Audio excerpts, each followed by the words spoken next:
Hello guys. आज मैं आपको कैनेडियन इमिग्रेशन के बारे में बताऊंगा। कैनेडियन इमिग्रेशन का मतलब है कनाडा की परमानेंट रेजिडेंस हासिल करना।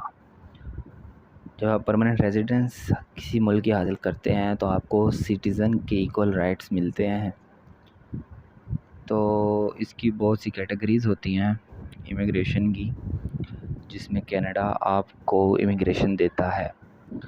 तो सबसे पहले कैटेगरी है इसकी स्किल्ड वर्कर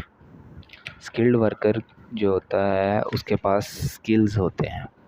अब कौन कौन से स्किल्स होने चाहिए स्किल्ड वर्कर की कैटेगरी में अप्लाई करने के लिए?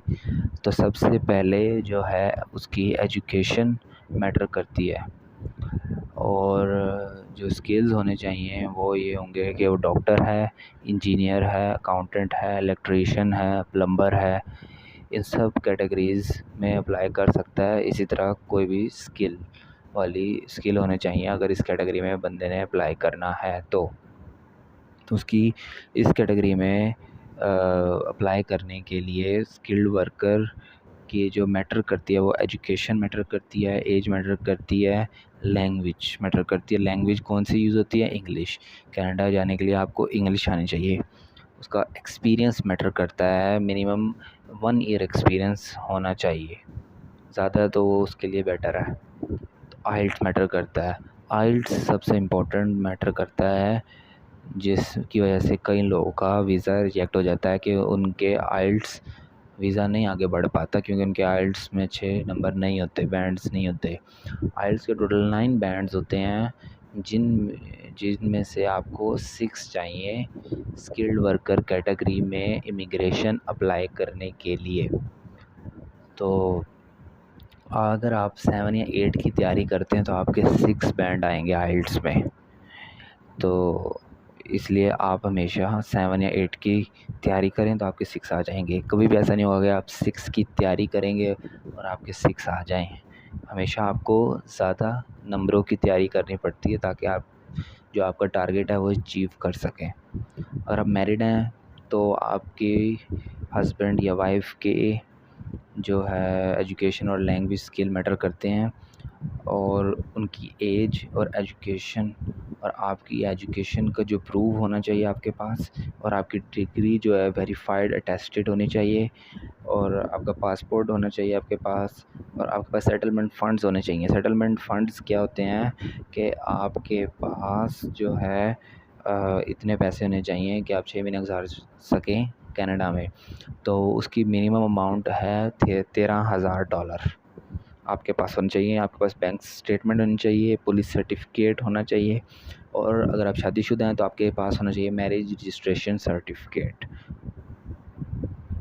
और अब दूसरी कैटेगरी के बारे में हम बात करते हैं, वो है बिज़नेस कैटेगरी में आपके अप्लाई करने के लिए आपके पास जो है एक्सपीरियंस लेटर होना चाहिए किसी भी ऑर्गेनाइजेशन में जहाँ आपने जॉब की हो, और आप उनको बताते हैं कि हम आपके मुल्क में बिज़नेस सेटअप करना चाहते हैं। उसके लिए आपके पास इन्वेस्टमेंट होनी चाहिए जो आप उनको शो कराएंगे। वो होगी आपकी बैंक के थ्रू बैंक स्टेटमेंट आप दिखाते हैं तो इन्वेस्टमेंट शो हो जाएगी उनको। और इसके बाद आता है स्टूडेंट कैटेगरी में आप जो हैं कनाडा चूज़ करें क्योंकि ये बेस्ट है, क्योंकि इसकी फ़ीस जो है कनाडा की यूनिवर्सिटीज़ की फ़ीस दूसरी यूनिवर्सिटीज़ की फ़ीस से बहुत कम है, दूसरे मुल्कों की यूनिवर्सिटीज़ की फ़ीस से आई मीन टू से।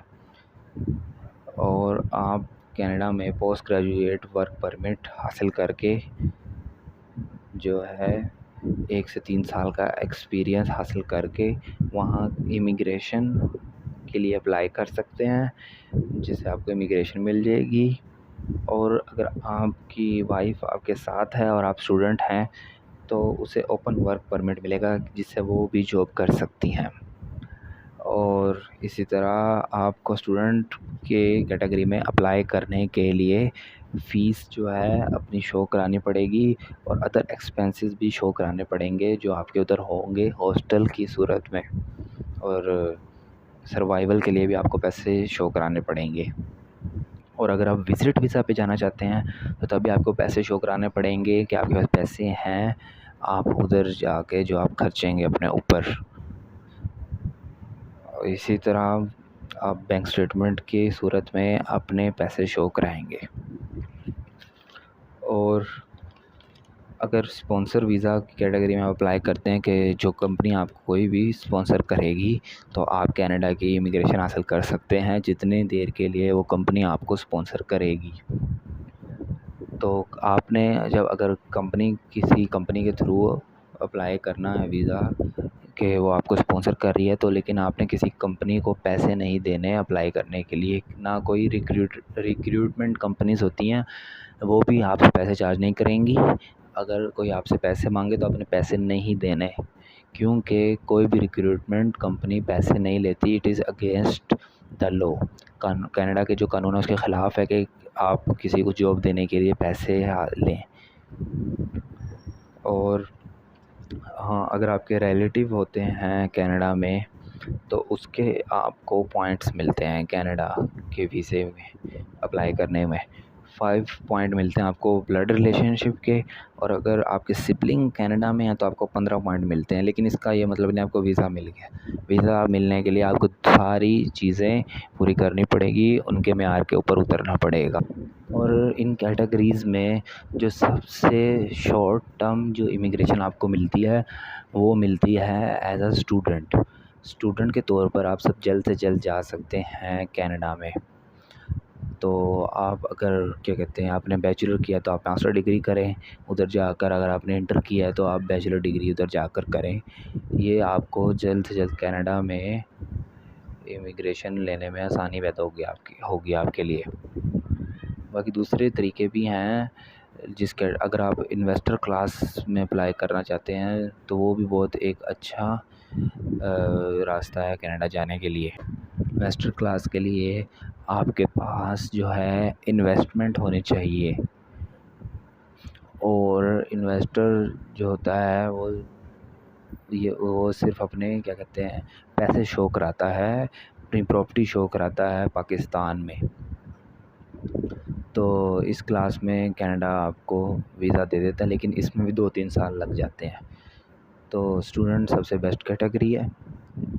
और आप क्या कहते हैं जो विज़िट वीज़े पे जाना चाहते हैं वो उनके लिए भी है कि वो मुश्किल से मिलता है, लेकिन उसका तरीक़ेकार होता है। अगर आप तरीक़ेकार फॉलो करेंगे तो आपको विज़िटर वीज़ा भी मिल जाएगा आसानी से। एट द एंड ये कहना चाहूँगा, good luck guys for your future.